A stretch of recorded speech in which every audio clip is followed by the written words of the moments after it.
Some girls dream of being rescued by a prince. I was bought by a king, whose crown was made of blood and whose castle was built on secrets that could destroy us both. The rain hammered against the cracked windows of our third-floor apartment, like angry fists demanding entry. Each droplet that slipped through the loose frame landed on the mismatched furniture below, creating a steady rhythm that had become the soundtrack of my life. I climbed the narrow stairs 2 at a time, my backpack heavy with architecture textbooks and the weight of another 16-hour day behind me. At 22, I felt ancient. While other students my age worried about parties and dating, I juggled a full course load with shifts at Café Luna, trying to keep our heads above water. The rent was 3 weeks overdue, the electricity bill sat unopened on the kitchen counter, and my father's promises had become as reliable as his sobriety. "Dad?" I called, pushing open the apartment door. The familiar smell hit me immediately. Stale beer mixed with defeat and broken dreams.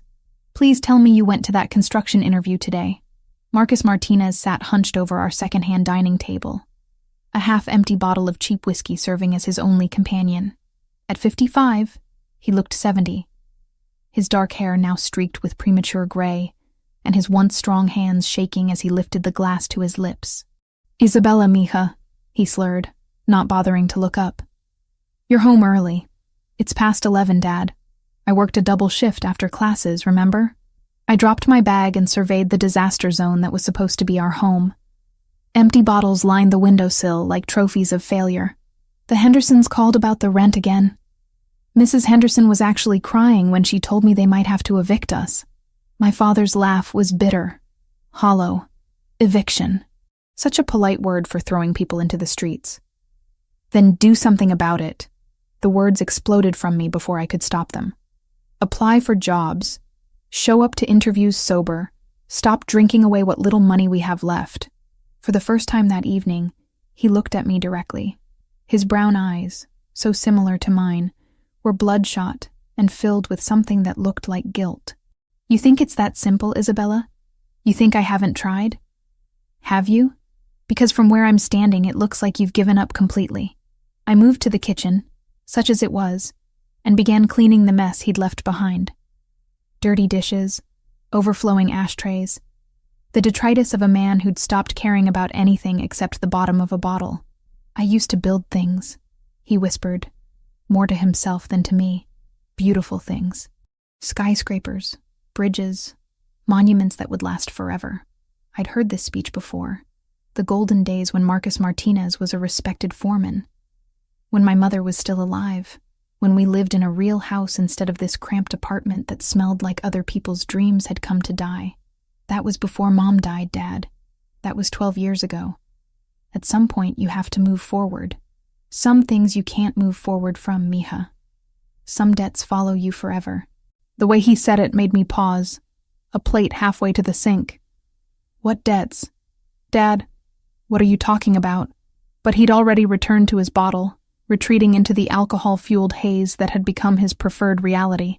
I finished cleaning in silence, my mind churning with possibilities I didn't want to consider. My father had always been dramatic when he drank, prone to cryptic statements that meant nothing in the harsh light of morning. At exactly 11:23, someone began pounding on our door. Not knocking, pounding, with the kind of authority that suggested the person on the other side didn't much care whether they woke the entire building. The sound reverberated through our thin walls like gunshots, each impact making our cheap furniture rattle. My father went rigid, the color draining from his face so quickly I thought he might faint. The glass slipped from his nerveless fingers, shattering against the linoleum floor and sending whiskey and shards of glass in every direction. "Dad, don't answer it," he whispered, his voice barely audible over the continued assault on our door. "Isabella, whatever happens, don't open that door." But it was too late. The pounding stopped, replaced by the unmistakable sound of metal against metal. Someone was picking our lock with professional efficiency.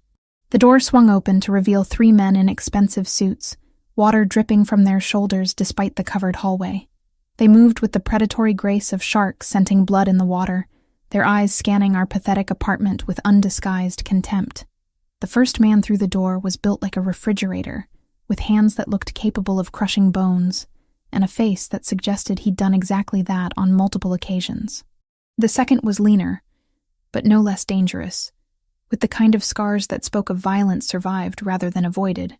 But it was the third man who stole my breath and froze my blood simultaneously. He was younger than I'd expected, maybe 28 or 30, with the kind of devastating good looks that belonged on magazine covers rather than in my shabby living room. Dark hair swept back from a face that could have been carved from marble by Renaissance masters.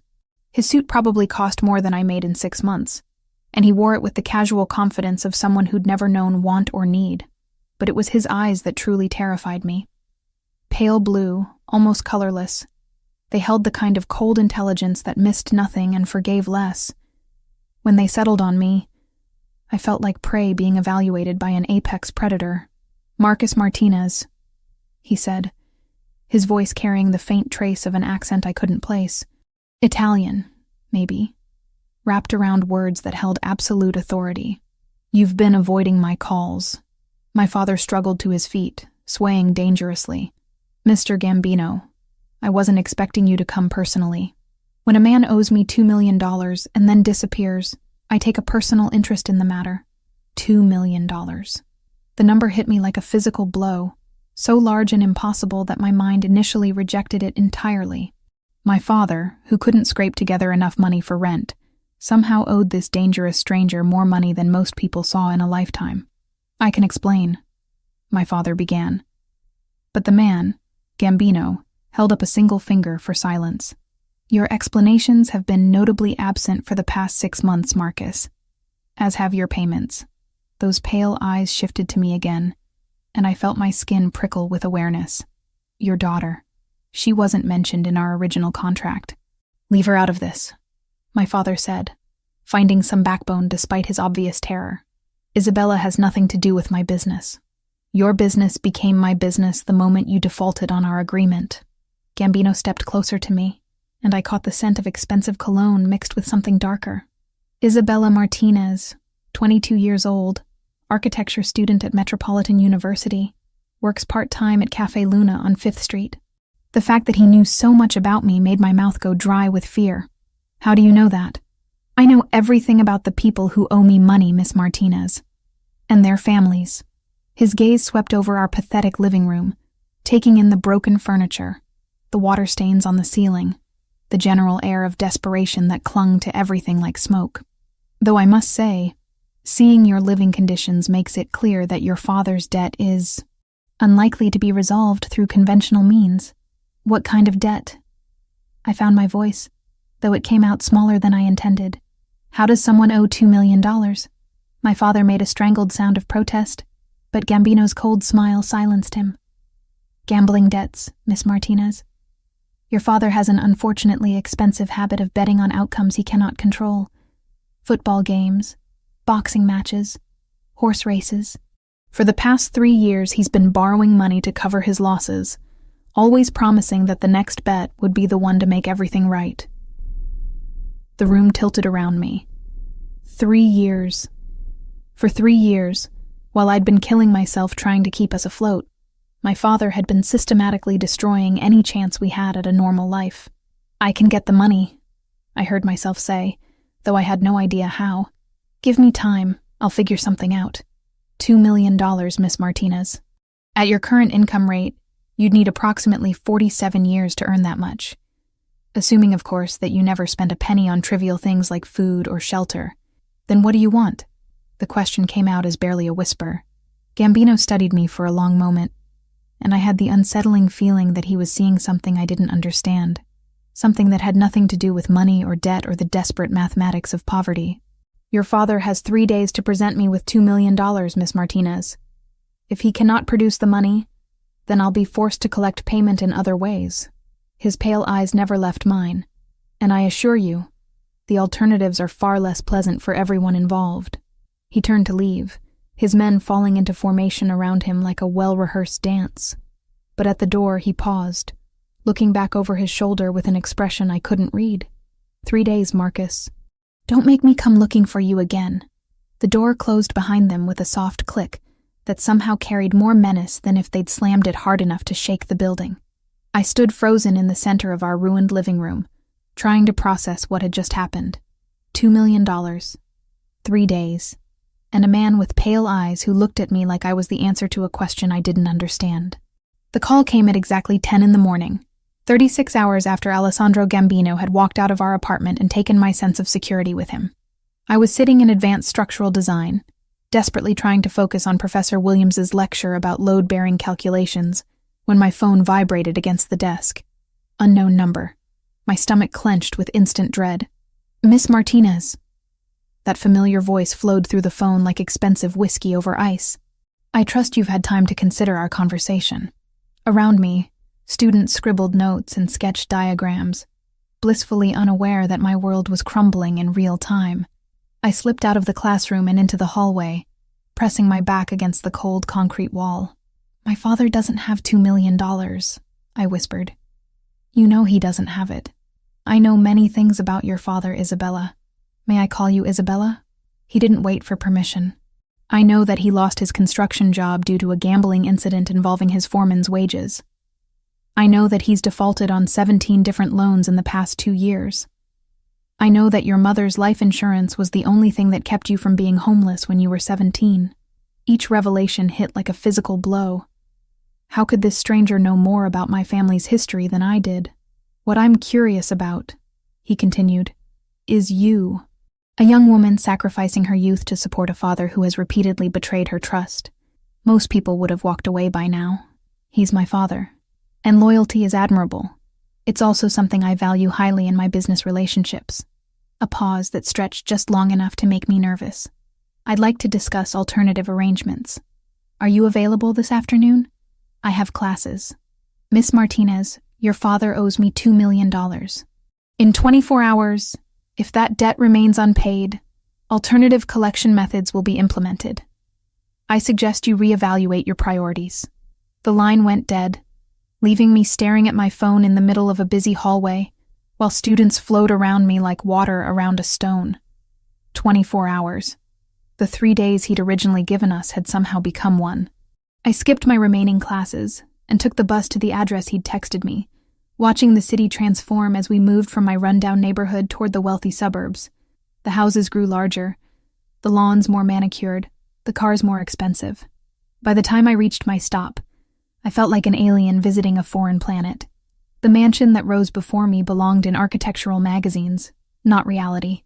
Clean lines of glass and stone created a structure that seemed to flow seamlessly into the landscaped grounds surrounding it. Water features and strategic lighting turned the approach into something resembling a work of art. 2 men in dark suits flanked the front entrance, their bulging jackets suggesting they were armed. They nodded respectfully as I approached, as if young women in discount store clothing regularly visited this fortress of wealth and power. "Miss Martinez," one of them said, "Mr. Gambino is expecting you." The interior was even more impressive than the exterior. The foyer alone could have housed my entire apartment, with marble floors that gleamed like mirrors, and a staircase that curved upward in an elegant spiral. Original artwork adorned the walls, pieces I recognized from textbooks, but had never expected to see in someone's home. Impressive, isn't it? Alessandro appeared from a side corridor, moving with the fluid grace of someone completely at home in luxury. My grandmother insisted on Italian marble throughout the main floor. She said anything less would be an insult to our heritage. He looked different in daylight, younger somehow, but no less dangerous. The perfectly tailored suit emphasized his athletic build, and I caught myself noticing details I shouldn't. The way his dark hair caught the light, the small scar above his left eyebrow that suggested a violent past. "Isabella Martinez," he said, as if testing the way my name felt in his mouth. 22 years old, graduated valedictorian from Lincoln High, despite working 30 hours a week to support your family. Full scholarship to Metropolitan University, based on a design portfolio that your professors described as extraordinary for someone your age. How do you know all this? Alessandro gestured for me to follow him through corridors lined with more priceless art. Knowledge is power, Isabella. The more I understand about the people in my life, the better I can serve their needs. He led me into a study that looked like something from a European castle. Floor-to-ceiling bookshelves held leather-bound volumes that appeared to be first editions, and a massive desk dominated the center of the room. Behind it, windows offered a view of gardens that stretched toward the horizon. "Please sit." Alessandro settled into the chair behind the desk, while I perched nervously on the edge of a leather chair that probably cost more than my tuition. "Would you like something to drink? Coffee? Wine? Water?" "I'm fine." The lie came automatically. I wasn't fine. I was terrified, overwhelmed, and desperately out of place in this monument to wealth. "Very well. Let's discuss your father's situation." Alessandro opened a file folder and withdrew several photographs, spreading them across the desk where I could see them. These were taken at various locations around the city. As you can see, your father's gambling extends beyond simple sports betting. The images showed my father at underground poker games, illegal casinos, and private clubs I didn't recognize. In each photo, he looked increasingly desperate, increasingly broken. 3 years ago, Marcus Martinez was a functioning alcoholic with a minor gambling problem. Today, he's a severe addict who will bet on anything. Dice games, card games, which raindrop will reach the bottom of a window first. Alessandro's voice held no judgment, just clinical assessment. "Men like your father are valuable to people like me, Isabella.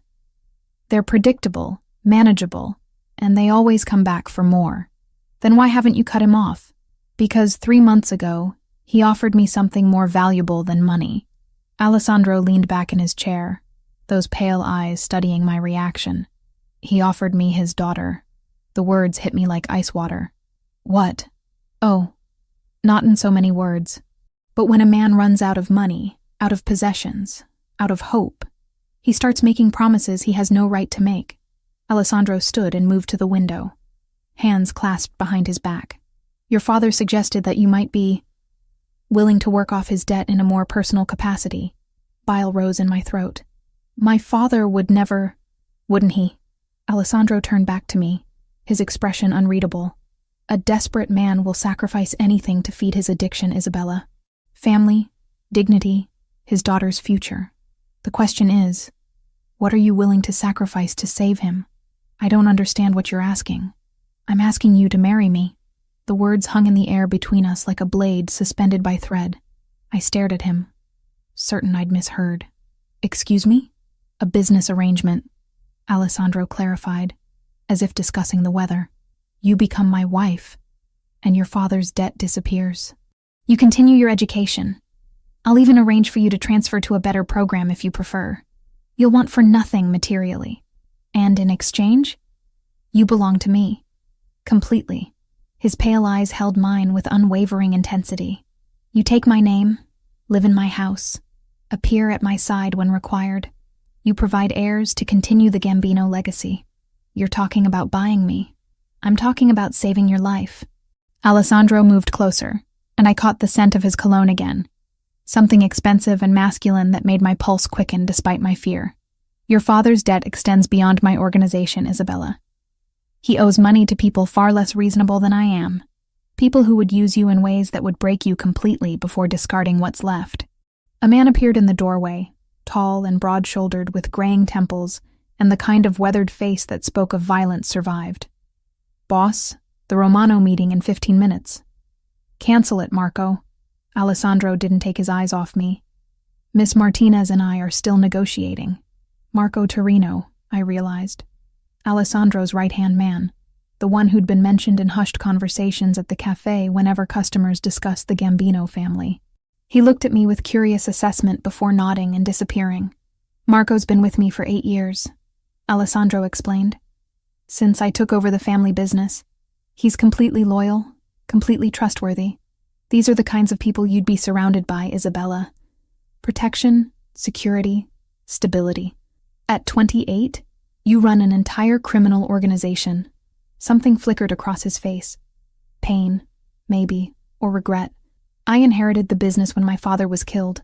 Some inheritances come with trust funds and summer homes. Mine came with enemies and blood debts." He returned to his desk, withdrawing another file. "But it also came with resources. The documents he showed me were financial records, bank accounts, investment portfolios, business holdings that stretched across multiple states and countries. The numbers were staggering. The Gambino family controls legitimate businesses worth over $500 million. Construction companies, restaurants, real estate development, import-export operations. Alessandro's finger traced across spreadsheets that might as well have been written in hieroglyphics for all I understood them. We employ over 3,000 people directly, and our activities support countless more. All legal? The vast majority. Some activities exist in gray areas that allow for more flexible interpretation of regulations, but nothing that would endanger the long-term stability of the organization. I stared at the documents, trying to wrap my mind around the scale of what he was showing me. Why would you want to marry someone like me? You could have anyone. I could have anyone willing to marry me for my money. That's not the same thing. Alessandro closed the file and leaned forward, his intense gaze holding mine. I've watched you for months, Isabella. The way you care for your father despite his failures. The way you've sacrificed your own happiness to keep your family together. That kind of loyalty. That strength of character. It can't be bought. You've been watching me? I make it my business to understand everyone connected to my interests. Your father became my concern the moment he started borrowing money from my associates. Alessandro's smile was sharp. But you became my concern for entirely different reasons. This is insane. This is business. I need a wife who will provide legitimate heirs and represent the family with dignity. You need security and the kind of protection that will keep you and your father alive. He stood and moved around the desk, stopping just close enough to make me intensely aware of his presence. It's a mutually beneficial arrangement. And if I refuse? Alessandro's expression didn't change, but something cold flickered in his pale eyes. Your father dies. Painfully and publicly, as an example to others who might consider defaulting on their obligations. You'll be left to deal with his remaining creditors, who are considerably less civilized than I am. That's not a choice. That's coercion. Welcome to my world, Isabella. Alessandro returned to his chair, suddenly looking every one of his 28 years, and then some. Choice is a luxury most people can't afford. The question is, will you make the smart choice, or will you let pride destroy everything you've worked to protect? I stared at this dangerous, beautiful man, who was calmly discussing purchasing my life as if it were a business transaction. Everything I'd planned, everything I'd dreamed of, was crumbling around me. I need time to think. You have until tomorrow morning. After that, alternative collection methods will be implemented, and the offer expires. Alessandro's voice was gentle but implacable. Consider carefully, Isabella. Some opportunities only come once. I spent the entire night staring at the ceiling, Alessandro's proposition echoing in my mind like a song I couldn't stop hearing. Marry him. Become his wife. Sign away my freedom to save my father's worthless life. By dawn, I'd convinced myself there had to be another way. The First National Bank opened at 9, and I was waiting outside when the security guard unlocked the doors. My appointment with a loan officer had been scheduled for weeks, a desperate attempt to secure student loan consolidation that might free up enough money to help with rent. Now I had bigger problems. Miss Martinez? The loan officer, a middle-aged woman with kind eyes and a practical suit, gestured me into her office. I've reviewed your application, and I'm afraid I have disappointing news. I sat in the uncomfortable chair across from her desk, my hands clenched in my lap. What kind of disappointing news? With your current income and debt-to-income ratio, we can't approve you for any additional lending. In fact, your existing student loans are showing some concerning payment irregularities. My stomach dropped. What do you mean? According to our records, you've missed 3 payments in the past 6 months. Your account is marked as delinquent, which affects your credit worthiness for any future lending opportunities. 3 missed payments. My father had been intercepting the bills, probably selling them, or using the money for his gambling. I felt the familiar burn of betrayal mixed with helpless rage. Is there anything else I can do? Any other options? The woman's expression softened with sympathy. I'm sorry, Miss Martinez. Perhaps a family member could co-sign, or if you had collateral to secure the loan. I walked out of the bank feeling more defeated than when I'd entered. No loan, no money, no options except the one Alessandro had offered. The city seemed different as I made my way back toward campus. Brighter, more threatening, full of people who belonged in ways I never would. My phone buzzed with a text from an unknown number. Cafe Milano, 2 p.m.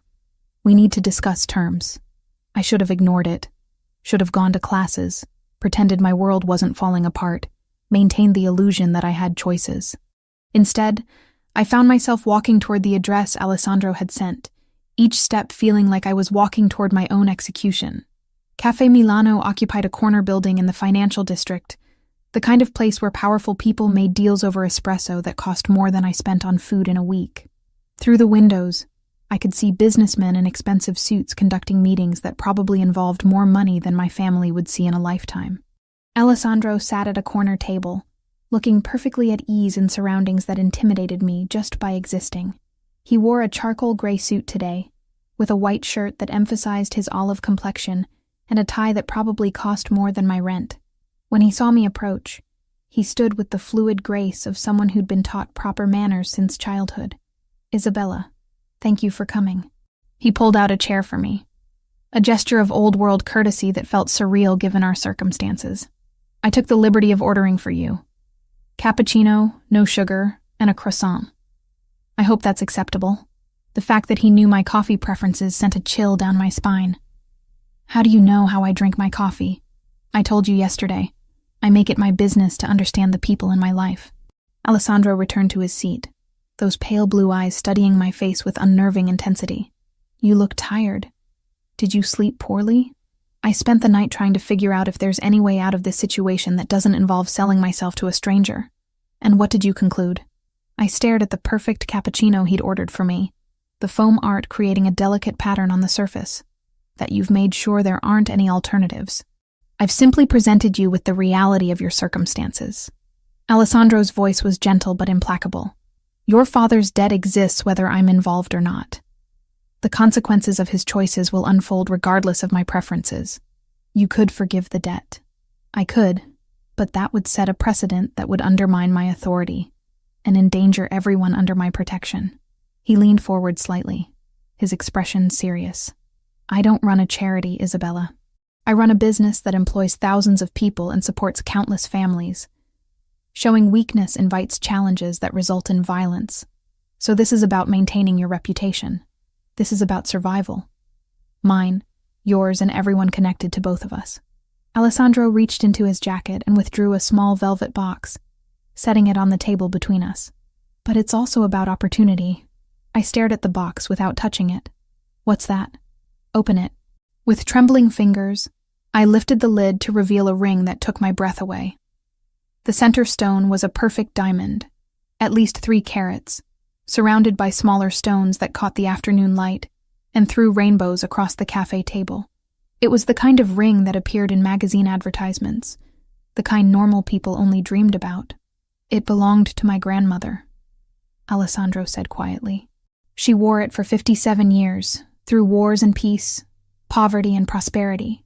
She gave it to my father the day before she died, with instructions that it should only be given to a woman worthy of the Gambino name. I'm not worthy of anything. I'm just a broke college student whose father is a gambling addict. You're a woman who sacrificed her own happiness to care for a parent who's repeatedly betrayed your trust. You've maintained your integrity, despite having every reason to become bitter and selfish." Alessandro's hand moved across the table, his fingers almost touching mine. "That kind of strength is rarer than diamonds, Isabella. You don't know me. I know that you work double shifts to pay for your father's mistakes. I know that you've never missed a day of classes despite being exhausted and overwhelmed. I know that you volunteer at the literacy center downtown, teaching adults to read, even though you barely have time to eat." His pale eyes held mine with unsettling intensity. "I know that you cry in the bathroom at Cafe Luna when you think no one is watching. But you always wipe your tears and go back to work with a smile." The accuracy of his observations made my skin crawl. "You've been stalking me." "I've been protecting you. There's a difference." Alessandro withdrew his hand, returning to the careful distance he maintained. "Marco has been ensuring your safety for the past 3 months.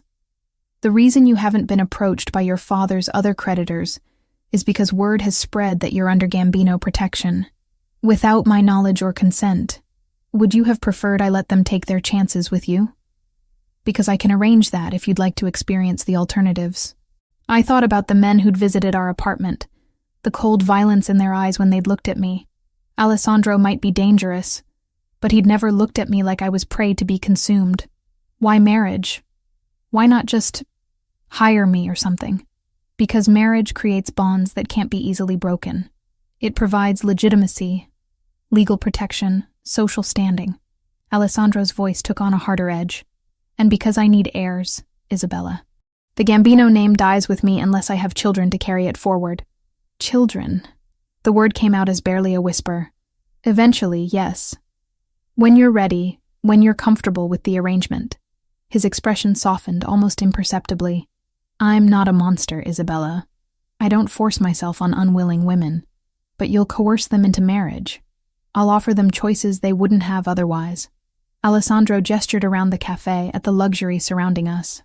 Look around you. This could be your life. Security, comfort, respect. No more working double shifts. No more worrying about rent. No more watching your father destroy himself with his addiction. A waiter appeared at our table, refilling our coffee cups with practiced efficiency.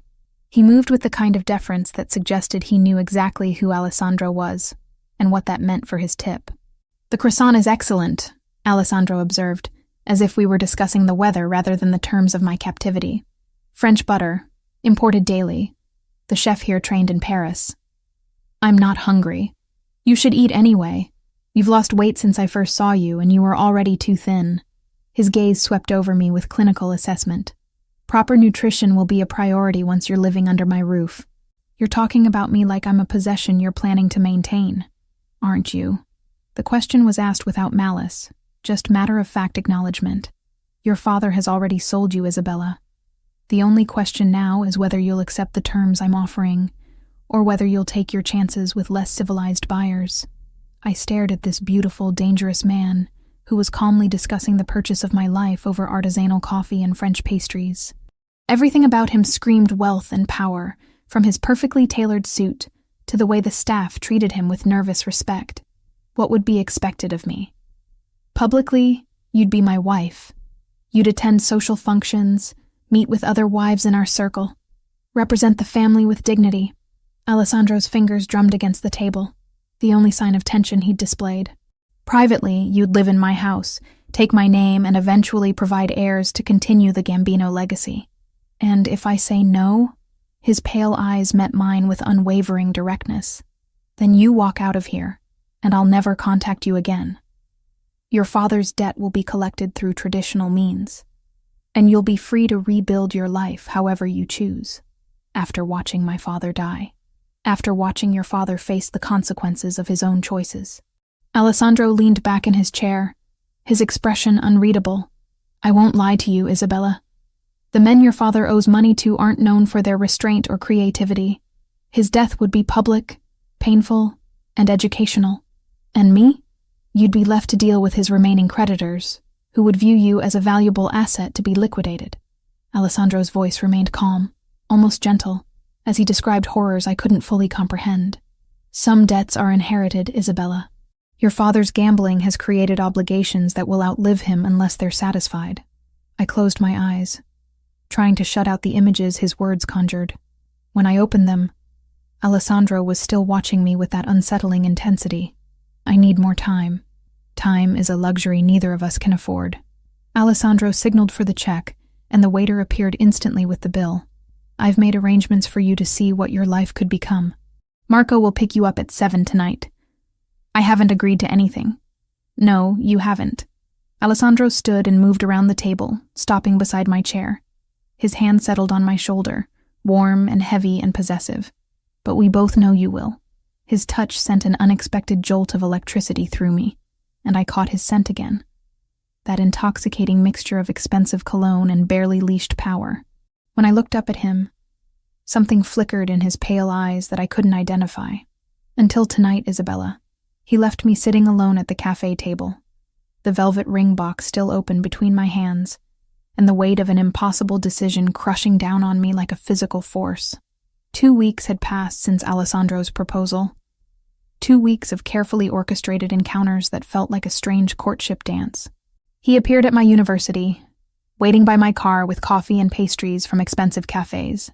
He sent flowers to the coffee shop where I worked, always with handwritten notes that struck the perfect balance between romantic and respectful. He had dinner delivered to our apartment when he knew I'd be too exhausted to cook. Each interaction was calculated to show me what my life could become, and despite my resistance, I found myself looking forward to seeing him. There was something magnetic about Alessandro Gambino that went beyond his obvious wealth and power. When he looked at me, I felt like the only person in the world who mattered, but I hadn't given him an answer yet. "You're being ridiculous, Isabella," I muttered to myself as I packed my backpack for another long day of classes and work. "He's a criminal, a dangerous man who's basically trying to buy you." The logical part of my brain knew this was true, but the part that was tired of being afraid, tired of struggling, tired of watching my father destroy everything we touched, that part whispered that maybe Alessandro's offer wasn't as terrible as it seemed. I was walking across campus toward the library when my phone rang. Unknown number, but I'd learned to recognize the particular ringtone that accompanied Alessandro's calls. "Good morning, Isabella. It's barely 8 a.m., Alessandro. Don't you sleep?" "Not much." His voice held a note of something I couldn't identify. Weariness, maybe, or stress. "I need to see you. Something's happened." The urgency in his tone made my stomach clench with anxiety. "What kind of something?" "Not over the phone. Marco is already on his way to pick you up. I have classes. Cancel them." The command was soft but implacable. "This is about your safety, Isabella. Don't argue with me." The line went dead, leaving me staring at my phone in the middle of the quad, while students flowed around me like water around a stone. Whatever had happened, it was serious enough to rattle Alessandro's usual calm composure. Marco's black SUV pulled up to the curb within minutes, and I climbed into the passenger seat with a growing sense of dread. The man who'd been Alessandro's right hand for 8 years looked tense, his weathered hands gripping the steering wheel with white-knuckled intensity. "What's going on, Marco? Boss will explain." His voice was gruff, colored by an accent I couldn't place. "But we need to get you somewhere safe first." We drove in silence through the city, taking a route I didn't recognize toward an industrial area I'd never seen before. Warehouses and abandoned factories lined the streets, their broken windows like dead eyes staring out at a world that had moved on without them. Marco pulled up to a nondescript building that looked like every other warehouse in the district, but I noticed the subtle signs of security. Cameras hidden in strategic positions, men who tried to look casual while obviously watching our approach.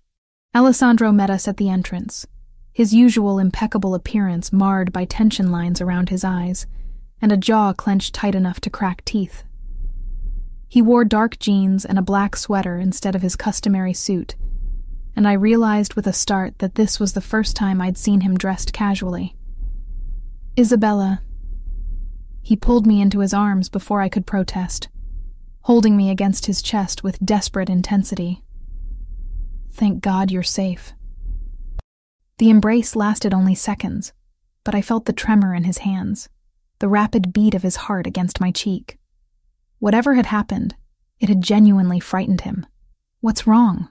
I pulled back to look at his face, seeing fear beneath the carefully controlled exterior. "You're scaring me. Your apartment was attacked this morning. Men with guns broke down the door, ransacked everything, took your father." Alessandro's pale eyes were hard as winter ice. "If you'd been there..." The world tilted around me. "My father? Is he alive?" "For now. They left this." Alessandro handed me a Polaroid photograph that showed my father tied to a chair, blood trickling from his nose, his eyes wide with terror. On the back, someone had written, "The girl for the old man, 24 hours.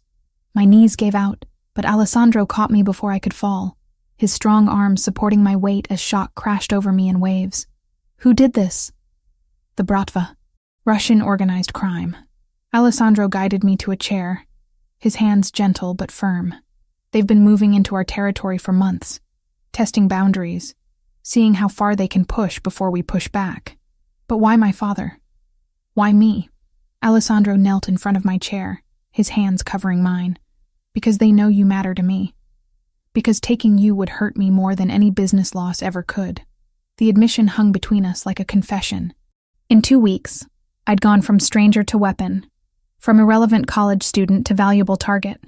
The thought was terrifying, and oddly thrilling at the same time. I should call the police. The police can't help with this. Alessandro's voice was gentle but implacable. This is my world, Isabella, with its own rules and its own justice. If you want your father back alive, you have to trust me. Trust you? I barely know you. You know that I've kept you safe for months without you even realizing it. You know that I've treated you with more respect than most men would show their wives, let alone a woman they're trying to convince. Alessandro stood, moving to the window that looked out over the warehouse district. You know that I'm the only person in this city with the resources to get your father back. He was right, and we both knew it. Whatever my feelings about Alessandro and his proposition, he was my only hope of saving what was left of my family. What do they want? You, in exchange for your father's life. Alessandro turned back to me, his expression carved from stone. They think you're my weakness, Isabella. They're not wrong. The vulnerability in his admission made something flutter in my chest. This powerful, dangerous man who commanded respect and fear from everyone around him was admitting that I had the power to hurt him. If I go to them, you're not going anywhere near them. The command cracked through the air like a whip. I won't trade one life for another, especially not yours for his. He's my father. And you're... Alessandro stopped, seeming to struggle with words. You're mine to protect. The possessive statement should have angered me. Instead, it sent heat spiraling through my veins in ways I didn't want to examine too closely. So, what do? We get him back. On our terms. With our methods. Alessandro moved closer, his pale eyes holding mine with magnetic intensity. But Isabella, after today, everything changes. Once the Bratva has marked you as a target, you can never go back to your old life. What do you mean? I mean that as of this moment, you're under my protection permanently. Whether you marry me or not, whether you want it or not, you belong to me now. His hand cupped my face with surprising gentleness. The moment they decided to use you as leverage, they made you a part of this world. I should have protested, should have demanded alternatives, should have insisted on my right to choose.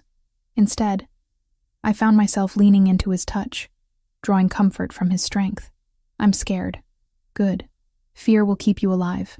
Alessandro's thumb traced across my cheekbone, and I caught the familiar scent of his cologne mixed with something darker. Adrenaline, maybe, or the promise of violence. But I need you to be brave too, Isabella. I need you to trust me completely. How? By accepting that your old life is over and embracing what comes next. Alessandro leaned closer, his breath warm against my ear. By saying yes to my proposal, and becoming my wife in truth, not just in name. Now, with my father missing and people trying to kill us? Especially now. Alessandro pulled back to meet my eyes, his expression intense with desire and determination. Because after tonight, there won't be any going back for either of us. Before I could respond, Marco appeared in the doorway, his expression grim. Boss, we've got movement. 3 vehicles just pulled up outside the Martinez apartment. Looks like they're setting up surveillance. Alessandro's hand tightened on my face, his pale eyes blazing with cold fire. They're watching for her to come home. He turned to Marco. How long until we're ready? 2 hours, maybe 3. The men are in position, but Dimitri's holed up in that old textile factory with at least 20 guards. Then we move at midnight. Alessandro looked back at me, his expression softening slightly. Isabella, I need you to stay here where it's safe. Marco will watch over you while I get your father back. I'm coming with you. Absolutely not. He's my father. My responsibility. I stood, surprised by the steadiness in my voice. I won't sit here hiding while other people risk their lives for my family. Alessandro studied my face for a long moment, and I saw the exact moment when his perception of me shifted. No longer the fragile college student he was protecting, but someone capable of standing beside him in darkness. If you come with me tonight, there's no going back. You'll see things, do things, become someone you never imagined you could be. His pale eyes held mine with unwavering intensity. Are you prepared for that? I thought about my father, probably terrified and alone in some abandoned building. I thought about the life I'd been living, always afraid, always struggling, always at the mercy of other people's choices. And I thought about Alessandro. dangerous and magnetic, offering me a chance to stop being a victim. Yes, Alessandro's smile was sharp as a blade and twice as beautiful. Then let's go to war, Isabella Martinez. He pulled me against him, his mouth capturing mine in a kiss that tasted of desperation and promise, and the metallic tang of violence to come. When we broke apart, both of us breathing hard, something fundamental had shifted between us. I was no longer the innocent girl he was trying to protect. I was his partner in the darkness that lay ahead. 8 weeks had passed since Alessandro and I rescued my father from the Bratva. 8 weeks of living in his fortress-like mansion, of sharing meals and conversations that felt dangerously close to normal. 8 weeks of pretending I didn't notice how his touch lingered when he helped me into cars, or how his pale eyes followed me through rooms like I was something precious he couldn't bear to lose. 8 weeks of falling for a man I wasn't sure I could trust. My father had recovered from his ordeal, though the fear never fully left his eyes. Alessandro had arranged for him to stay in a secure facility, ostensibly for addiction treatment, but really for his own protection. The official story was rehabilitation. The reality was witness protection from people who still wanted him dead. But this morning, everything changed. I woke feeling nauseous. A wave of sickness that sent me stumbling to the marble bathroom Alessandro had renovated specifically for my use. As I knelt on the cold floor, retching into the pristine toilet, a terrible possibility occurred to me. When was my last period? The thought hit me like ice water. With everything that had happened, the threats, the rescue, the complete upheaval of my life, I'd stopped keeping track of normal things like menstrual cycles. But now, counting backwards, I realized I was almost 6 weeks late. 6 weeks. Right around the time Alessandro and I had first been intimate, that night of desperate fear and comfort that had led to so much more than either of us had planned. I sat on the bathroom floor, my back against the marble wall, and tried to process the implications. Pregnant. I might be carrying Alessandro Gambino's child, the heir to a criminal empire I'd stumbled into by accident. The irony wasn't lost on me. He'd wanted to marry me to provide legitimate heirs, and now I might be pregnant before we'd even had a proper wedding. I needed to know for certain. The pharmacy was a 20-minute drive from Alessandro's estate, but I'd never made the trip alone. Marco or one of the other guards always accompanied me when I left the grounds. Part of the security measures Alessandro insisted were non-negotiable.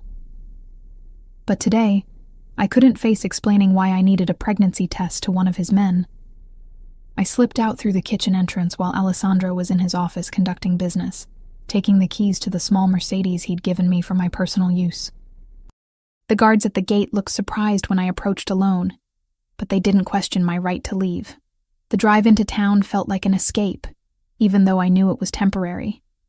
For 20 minutes, I could pretend I was just a normal 22-year-old woman running errands, not the unofficial fiancée of the most powerful crime boss in the city. The pharmacy was busy with the usual afternoon crowd, and I grabbed a pregnancy test from the family planning aisle, with hands that shook only slightly. The teenage cashier barely glanced at me as she rang up my purchase, probably assuming I was just another college student dealing with the consequences of poor decision-making. If only it were that simple. I was driving back toward Alessandro's estate when I noticed the black sedan following me. At first, I thought it might be one of his security team, but the car maintained a careful distance that suggested surveillance rather than protection. My pulse quickened as I remembered Alessandro's warnings about always being watched, always being a target. I took a detour through downtown, testing whether the car would follow. It did, staying exactly 3 vehicles behind, professional and patient. Fear crept up my spine as I realized I was being hunted by someone with the skills to make it look casual. My phone rang, and Alessandro's name appeared on the screen. Relief flooded through me. "Where are you?" His voice was tight with concern. "Marco said you left the estate alone." "I needed to run an errand. I'm on my way back. But Alessandro, I think someone's following me." The silence on the other end of the line stretched long enough to make me nervous.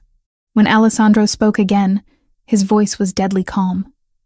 "Describe the car. Black sedan. 2 men in the front seat. They've been behind me for 15 minutes. Drive to the warehouse district. Take Morrison Street to 5th, then turn left into the industrial complex. Don't stop. Don't slow down. And whatever you do, don't let them box you in. What's happening? Just drive, Isabella. I'll explain when you're safe. I followed his directions, my heart pounding as the sedan maintained its pursuit. The industrial district was mostly empty at this time of day, which made me feel more vulnerable rather than safer. When I turned into the complex Alessandro had specified, I saw why he'd chosen it. Black SUVs emerged from behind warehouses like sharks scenting blood. Alessandro's men, armed and ready, surrounded the sedan before its occupants could react. Through my rearview mirror, I watched two men in expensive suits being dragged from their vehicle at gunpoint. Alessandro appeared beside my car before I'd even put it in park, yanking open the driver's door and pulling me against his chest with desperate intensity. "Are you hurt?" His hands moved over me with clinical efficiency, checking for injuries. "Did they try to approach you?" "No, they just followed me." "Alessandro, who were they?" "Bratva scouts. They've been probing our defenses for weeks, looking for weaknesses." His pale eyes blazed with cold fury. "You gave them exactly what they were looking for, a way to get to me through you." The accusation stung because it was true. My need for independence, for normalcy, had created a vulnerability that could have gotten both of us killed. "I'm sorry. You needed what was so important that you risked both our lives to get it?" Alessandro's voice was sharp with anger and fear. "What errand couldn't wait for proper security?" I looked at the pregnancy test in my purse, at the secret that might change everything between us, and realized I couldn't tell him. Not like this. Not when he was already furious with me for being reckless. Personal items. Things I was embarrassed to ask Marco to help me buy. Alessandro studied my face with that unnerving intensity, and I could see him trying to decide whether to push for more details. Marco appeared at his shoulder before he could speak. "Boss, we've got a problem. The Russians weren't just following her. They planted a tracking device on her car." Alessandro went very still, the kind of stillness that preceded violence. "How long has it been there?" "At least a week, maybe more. Professional job, nearly invisible." Marco's weathered face was grim. "They know where she goes, when she leaves, how long she's away from the estate. They've been watching me for a week?" The implications hit me like a physical blow. "They know about my father, about the treatment facility. They know everything." Alessandro's voice was barely above a whisper, but it carried the promise of retribution. "Which means they've been planning something for longer than we realized." He turned to Marco, his expression shifting into the cold mask I'd learned to recognize as his business face. "Double security on the facility where Martinez is staying. I want armed guards in his room 24 hours a day, and get me everything we have on Bratva movements in the past month." "Already on it, boss." Marco hesitated, glancing between Alessandro and me. "But there's something else. Something you need to know about the tracking operation." "What?" "It wasn't just surveillance. Someone inside our organization had to give them access to plant that device." Marco's voice was heavy with implications. "We've got a leak, Alessandro. Someone close enough to know Isabella's routines, someone with access to the motor pool." The betrayal hit Alessandro like a physical blow. I could see it in the way his shoulders tensed, in the muscle that jumped in his jaw. Someone he trusted had sold him out, had put me in danger for money or leverage or fear. Who? The single word carried enough menace to make grown men confess their sins. "We're still investigating, but the list is short. Only 6 people had the access and opportunity to plant that tracker." Marco pulled out a folded piece of paper. "I've already started bringing them in for questioning." Alessandro took the paper, his pale eyes scanning the names. When he reached the bottom of the list, his expression went completely blank. "No." The word was barely audible. "Not him." "Boss? Marco Torino is on this list." The silence that followed was deafening. Marco, Alessandro's right-hand man for 8 years, his most trusted lieutenant, the man who'd helped rescue my father and protected me when Alessandro couldn't be there. "There has to be a mistake," I said.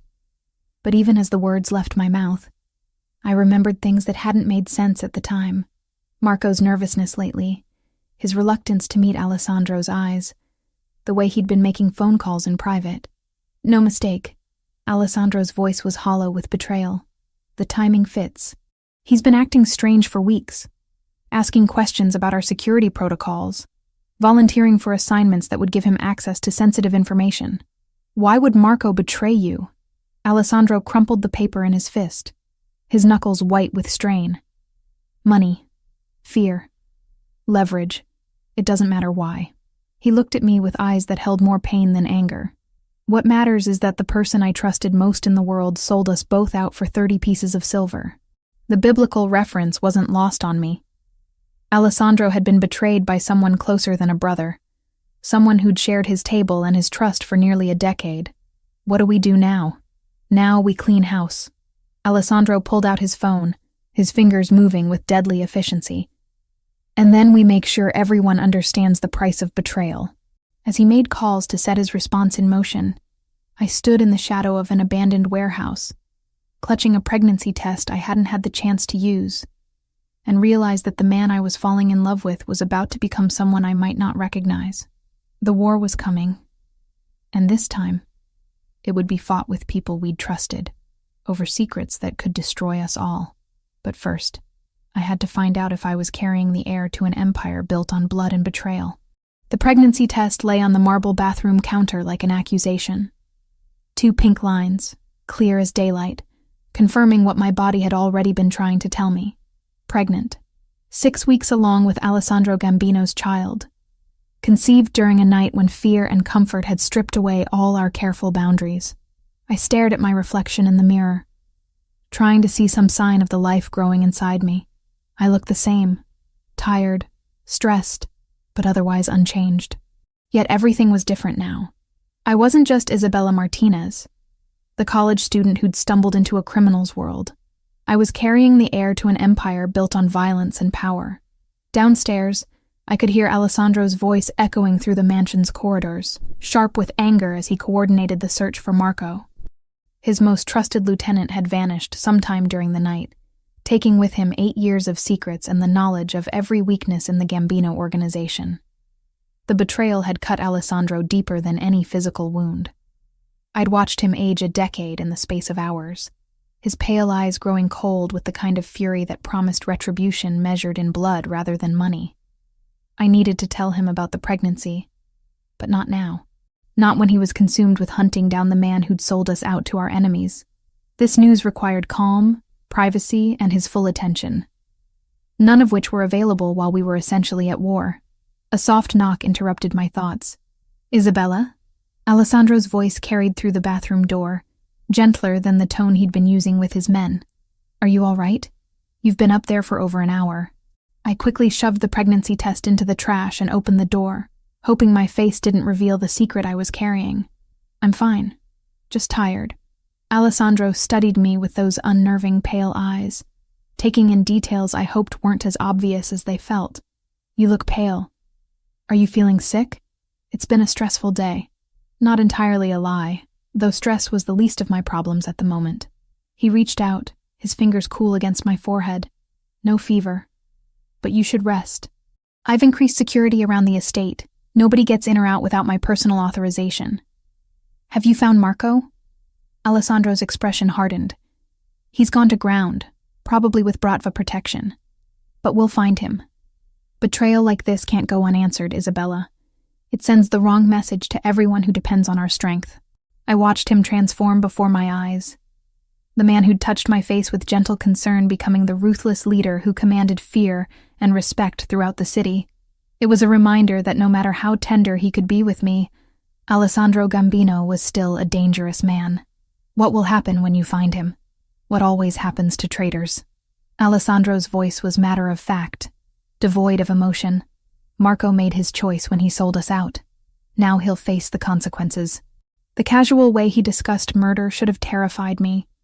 Instead, I found myself nodding, understanding that in this world, betrayal was a capital offense. Marco had put both our lives at risk, had endangered my father, had sold information that could have gotten me killed. In Alessandro's world, that debt could only be paid in blood. "I need to check on something at the facility where your father is staying." Alessandro continued, his hand finding mine. "Will you be safe here for a few hours?" "Of course. Where else would I go?" Something flickered in his eyes. Relief, maybe, or gratitude, that I wasn't fighting him on the security measures. I've left instructions with the guard detail. You're not to leave the estate grounds for any reason. Understood? Understood. Alessandro leaned down and kissed my forehead, a gesture so tender it made my chest ache. This will be over soon, Isabella. Once we've dealt with Marco and sent the Bratva a message they won't forget, we can go back to planning our future. Our future. If only he knew how much more complicated that future had become. After Alessandro left, I found myself wandering through the mansion's empty corridors, my thoughts churning with possibilities and fears. The house that had become my sanctuary now felt like a beautiful prison, its luxury unable to distract from the violence brewing just beyond its walls. I was in Alessandro's study, looking through the architectural books he'd bought for me, when the phone rang. Not Alessandro's private line, but the main house number that only family and close associates knew. Gambino residence. I'd learned to answer with the proper formality. Isabella? The voice was unfamiliar, male, with a slight accent I couldn't place. Isabella Martinez? Ice flooded my veins. Who is this? A friend of Marco's. He's very concerned about your well-being.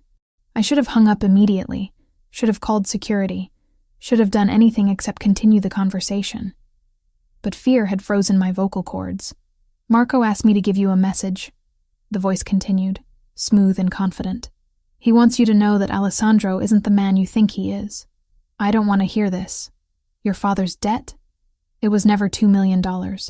Alessandro inflated the numbers, created a crisis that didn't exist, so he could manipulate you into his bed. The words hit like physical blows. Marco has the original documents, Isabella. Proof that your father owed less than $50,000. You're lying. Am I? Think about it. How convenient that Alessandro appeared in your life just as you were becoming desperate enough to consider drastic measures. How perfectly timed that the Bratva decided to target you just when you were starting to question his motives. My legs gave out, and I sank into Alessandro's leather chair, the phone trembling in my hand. What are you saying? I'm saying that Alessandro Gambino orchestrated everything from the beginning.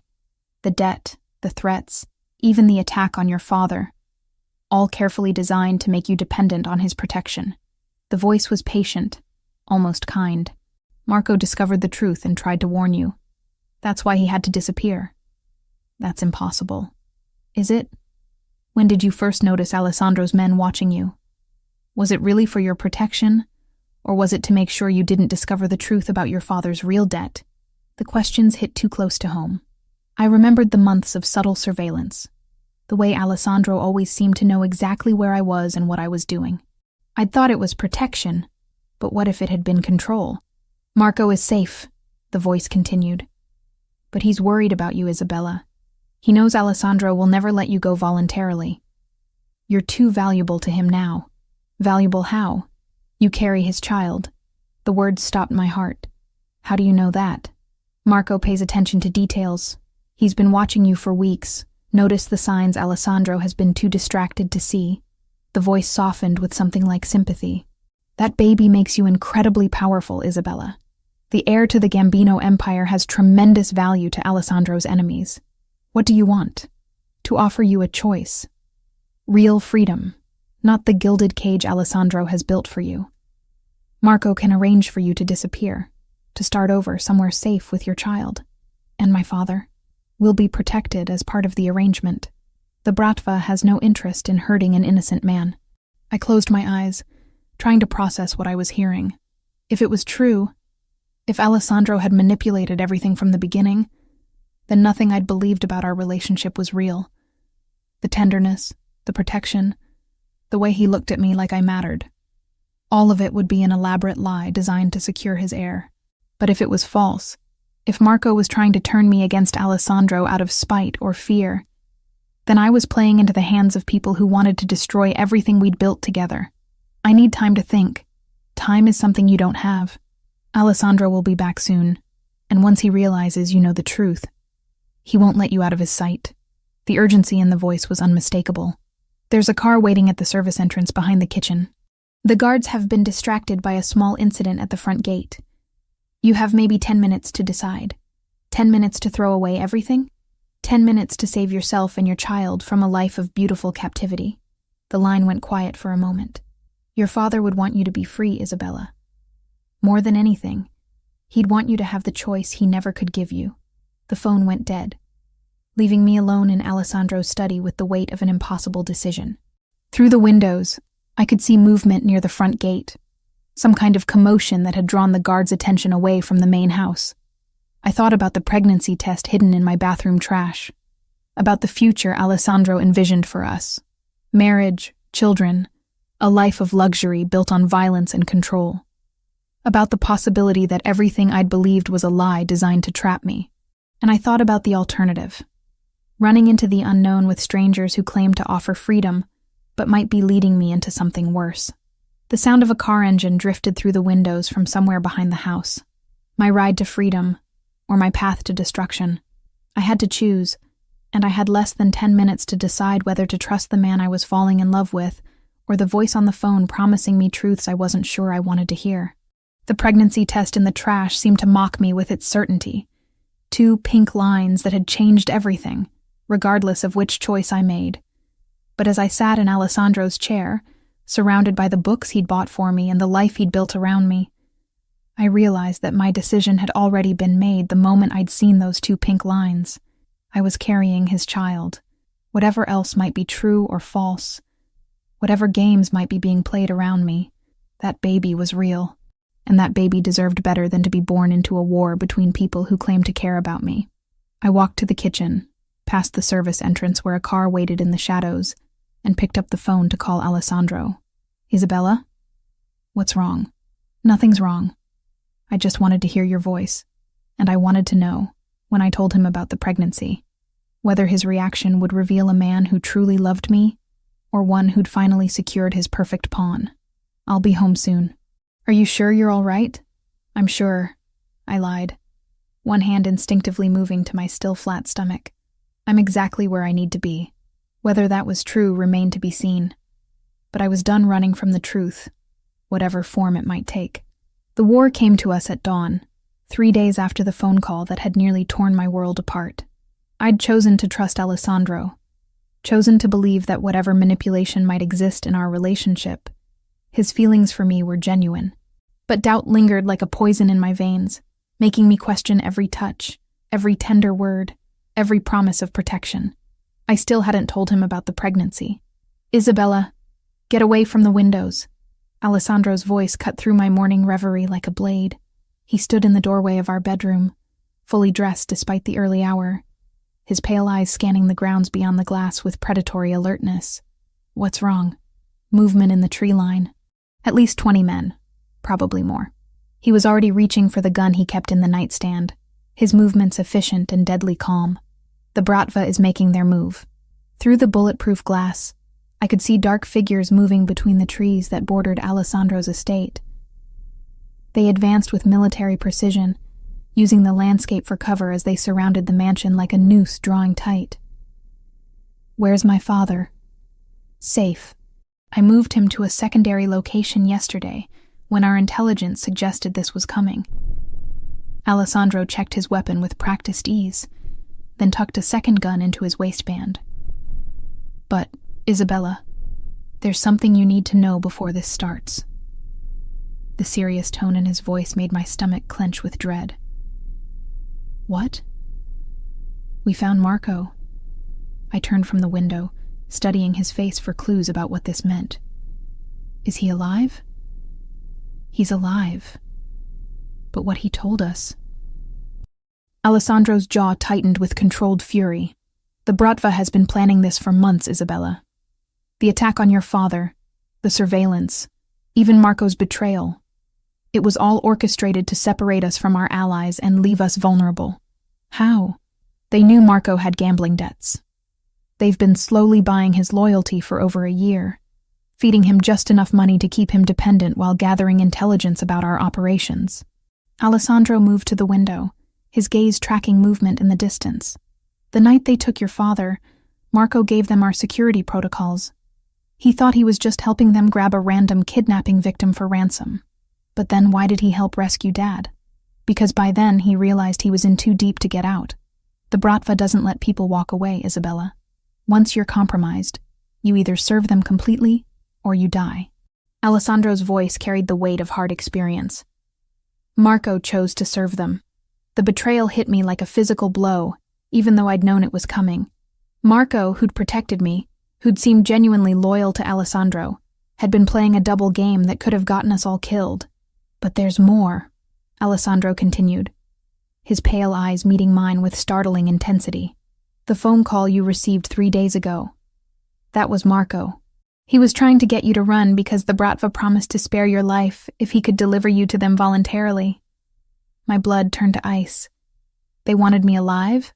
They want you alive because you're carrying my heir. Alessandro's gaze dropped to my still flat stomach, and I saw knowledge in his eyes that made my knees weak. Did you think I wouldn't notice, Isabella? The morning sickness, the exhaustion, the way you've been avoiding wine at dinner. He knew. Alessandro had known about the pregnancy, possibly longer than I had, and he'd been waiting for me to tell him. The realization that he'd been protecting not just me, but our unborn child, made something shift inside my chest. How long have you known? 2 weeks. Since you started falling asleep during our evening conversations and couldn't tolerate the smell of coffee. Alessandro moved closer, his hand coming up to cup my face with infinite gentleness. I've been waiting for you to trust me enough to share the news. I was afraid you'd think I did it on purpose. To trap you. Isabella. His thumb traced across my cheekbone, and I saw something raw and vulnerable in his expression. I've been hoping for this since the first night we were together. You carrying my child isn't a trap. It's a gift I never thought I deserved. Before I could respond, the sound of gunfire erupted from somewhere on the grounds. Alessandro immediately pushed me away from the window, his protective instincts overriding everything else. The panic room. Now. He guided me toward a section of wall that looked identical to the rest, but concealed a hidden door. You'll be safe there until this is over. I'm not hiding while you fight a war. You're carrying my child, Isabella. That changes everything. Alessandro's voice was steel wrapped in silk. I won't risk both of you for the sake of your pride. More gunfire, closer this time, accompanied by shouts in multiple languages. Through the windows, I could see muzzle flashes lighting up the pre-dawn darkness like deadly fireworks. Alessandro, there's something else. I caught his arm as he started to turn away. The phone call from Marco. He said my father's original debt was only $50,000. That you inflated it to manipulate me. Alessandro went very still, his pale eyes searching my face. And you believed him? I don't know what to believe anymore. Then believe this. Alessandro pulled out his phone, scrolling through files until he found what he was looking for. Your father's gambling debts, documented by 3 different organizations over 2 years. The total comes to just over $2.3 million. The numbers on the screen made my head spin. Detailed records of bets placed, money borrowed, interest compounded at rates that would have made legitimate lenders blanch. It wasn't just the $50,000 Marco had claimed. It was a systematic destruction of any hope my father might have had for financial redemption. Marco lied to you, Isabella. The Bratva coached him on exactly what to say to make you doubt me, to make you vulnerable to their promises of rescue. Alessandro tucked the phone away, his expression grim. They needed you to come willingly, because taking you by force would have started a war they weren't ready to fight. But they're fighting it now, because their subtle approach failed. You chose to trust me instead of running with them. Alessandro's smile was sharp as a blade. Now they have to try to take by force what they couldn't acquire through deception. An explosion rocked the mansion, sending picture frames tumbling from walls and rattling the bulletproof windows. Alessandro immediately wrapped his arms around me, shielding me from falling debris. The panic room, Isabella, please. But as he spoke, his phone buzzed with an incoming call. Alessandro glanced at the screen and his expression darkened. It's them. They want to negotiate. He answered on speaker, his voice deadly calm. You have something to say, Dimitri? Alessandro Gambino. The voice was smooth, cultured, with the faint accent of someone who'd learned English as a second language. I believe we have something to discuss. I don't negotiate with people who attack my home, not even to save the life of your unborn child. The question sent ice through my veins. We know Isabella is pregnant, Alessandro. We know that heir represents the future of your entire organization. Get to the point. The point is simple. You have something we want, and we have something you want. Your father-in-law is safe for now, but that could change very quickly if you don't listen to reason. My father. Despite Alessandro's assurances, the Bratva had somehow gotten to him. I saw the moment Alessandro realized the same thing, saw the cold fury that transformed his features into something terrifying. What do you want? Isabella, unharmed and willing. In exchange, Marcus Martinez lives, and we withdraw from your territory permanently. Dimitri's voice was patient, reasonable, as if he were discussing a simple business transaction. You have 1 hour to consider the offer. And if I refuse? Then we kill the old man, storm your fortress, and take what we want anyway. The only difference is how many people die in the process. The line went dead, leaving us in silence, broken only by the distant sound of gunfire and the hammering of my own heart. They have my father. I know. Alessandro's voice was hollow with self-recrimination. I thought the facility was secure. I thought, it doesn't matter what you thought. The words came out harder than I intended, fueled by fear and adrenaline and the terrible certainty that this was my fault. They have him because of me, because I'm a liability you can't protect. Isabella. No. I stepped back, putting distance between us even as another explosion shook the mansion. I won't let my father die because I was too selfish to make the hard choice. You're not going anywhere near them. It's not your decision to make. I met his pale eyes with all the determination I could muster. I'm not your possession, Alessandro. I'm not something you own. You're carrying my child, and that child deserves to grow up with grandparents, not just the blood money from their grandfather's death. I moved toward the door, driven by a certainty that felt like destiny. I have to do this. Alessandro stepped into my path, his expression desperate. They'll kill you the moment they have what they want. Maybe. But if I don't go, they'll definitely kill my father. I reached up, touching his face with hands that only trembled slightly. And then they'll come for us anyway. There has to be another way. There is. I smiled, hoping it looked more confident than I felt. You trust me to be strong enough to handle whatever comes next. Before Alessandro could stop me, I was running toward the sound of gunfire, toward the men who wanted to use me as a weapon against the father of my unborn child. Behind me, I heard Alessandro shouting my name, heard his footsteps as he gave chase. But I had a head start, and desperation driving me forward.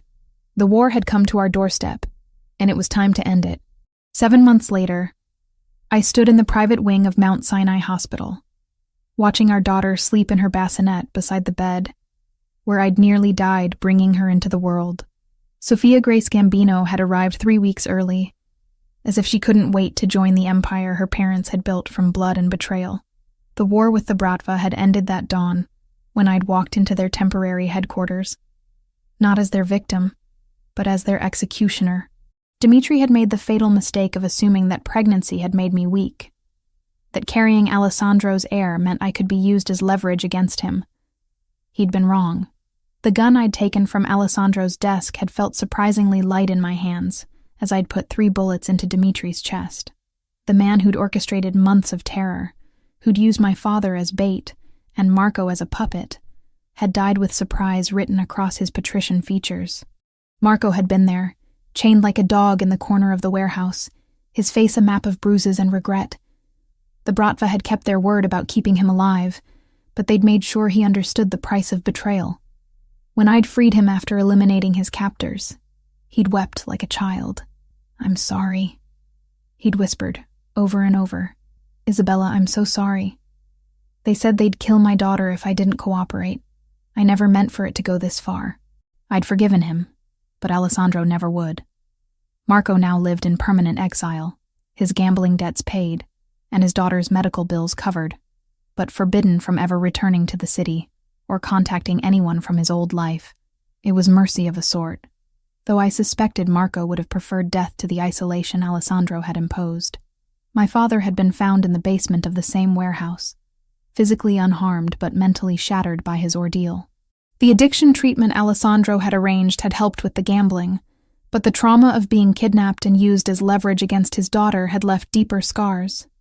He was clean now, sober for the first time in years, working as head accountant for one of Alessandro's legitimate construction companies.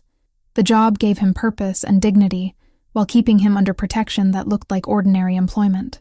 He'd walked me down the aisle 6 months ago, tears streaming down his face as he placed my hand in Alessandro's. Our wedding had been a masterpiece of controlled violence wrapped in silk and flowers. Representatives from every major crime family on the East Coast had attended, some as allies, others as carefully managed threats. The ceremony itself had taken place in a private chapel on Long Island, with security so extensive that the FBI had mistaken it for a summit meeting. I'd worn Alessandro's grandmother's dress, altered to accommodate my growing belly, and carried a bouquet of white roses that concealed a small pistol, a wedding gift from my new husband. The symbolism hadn't been lost on anyone present. Isabella Gambino was not a woman to be trifled with. Mrs. Gambino? The nurse's voice was soft, respectful in the way that expensive private medical care demanded. Your husband is here to see you. Alessandro entered the room like he owned it, which, considering the size of his donation to the hospital's pediatric wing, he essentially did. He looked older than his 28 years, the weight of leadership and recent fatherhood adding gravity to his pale eyes. But when he saw me holding our daughter, his expression softened into something that still took my breath away. How are you feeling? Tired. Sore. Happy. I shifted carefully, making room for him on the hospital bed. She's perfect, isn't she? Alessandro settled beside me, his large hands impossibly gentle as he took Sophia from my arms. The sight of this dangerous man cradling our tiny daughter never failed to move me. He spoke to her in Italian, words of love and protection that I was slowly learning to understand. The business? Thriving.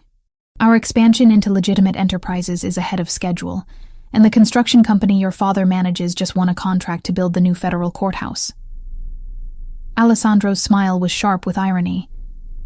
The FBI will be working in a building constructed with Gambino money. And the other families? Respectful. Word has spread about what you did to Dimitri. No one wants to test the woman who eliminated the Bratva's leadership while 6 months pregnant. Alessandro's pride in my accomplishments was unmistakable. You've become something of a legend, Isabella. The queen who protects her king. It was an accurate description.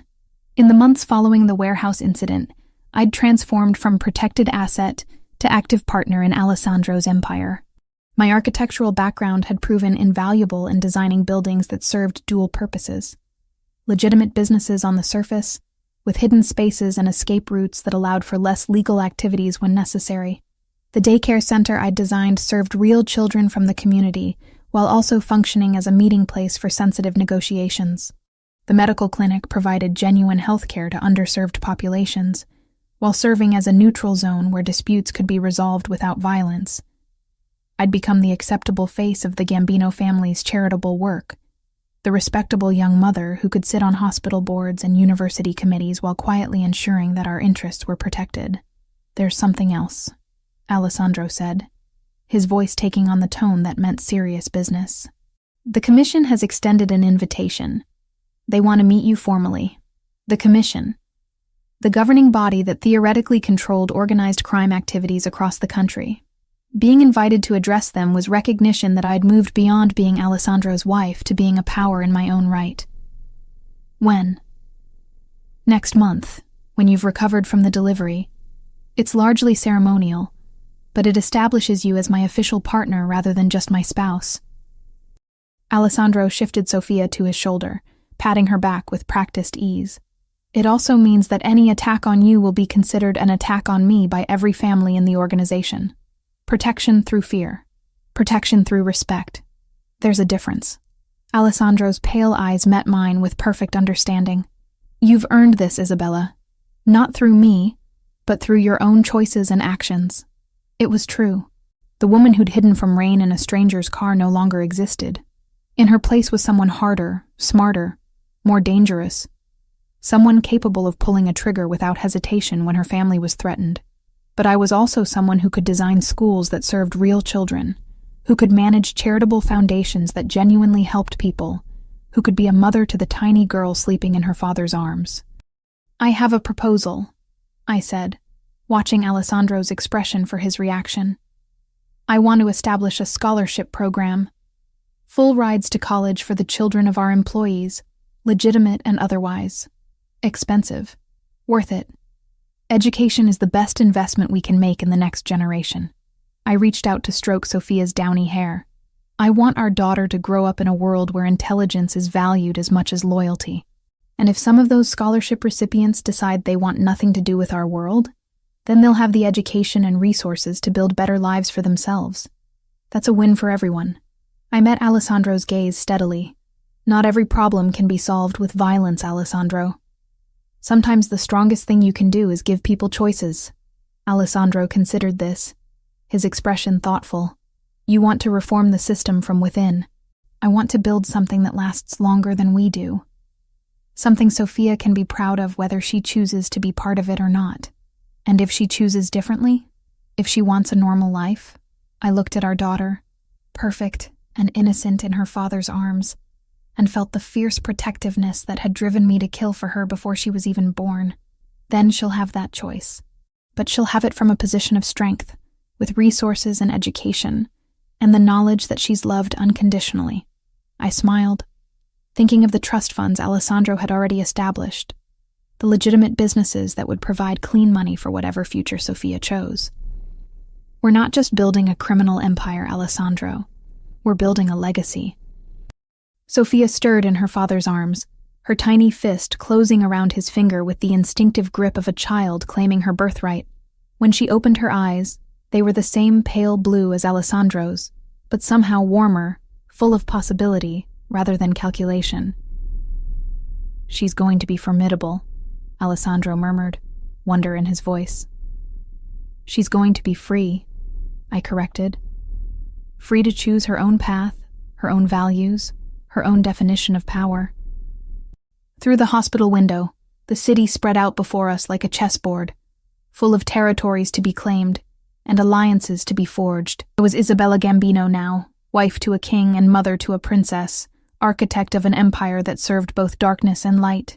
The frightened girl who'd worked double shifts to pay her father's debts had died in that warehouse 7 months ago, reborn as someone who understood that true power came not from fear, but from the ability to protect what mattered most.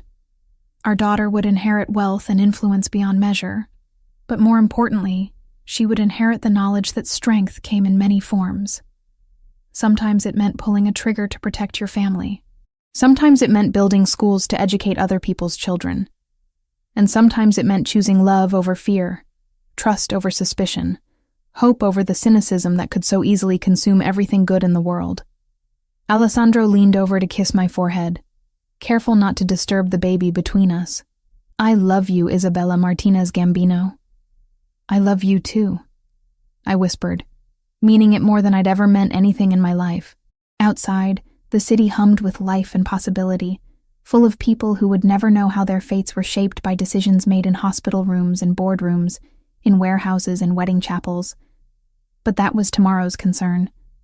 Today, we were just a family, dangerous and devoted in equal measure, building something beautiful from the ashes of everything that had tried to destroy us. The empire would endure. But more importantly, so would we.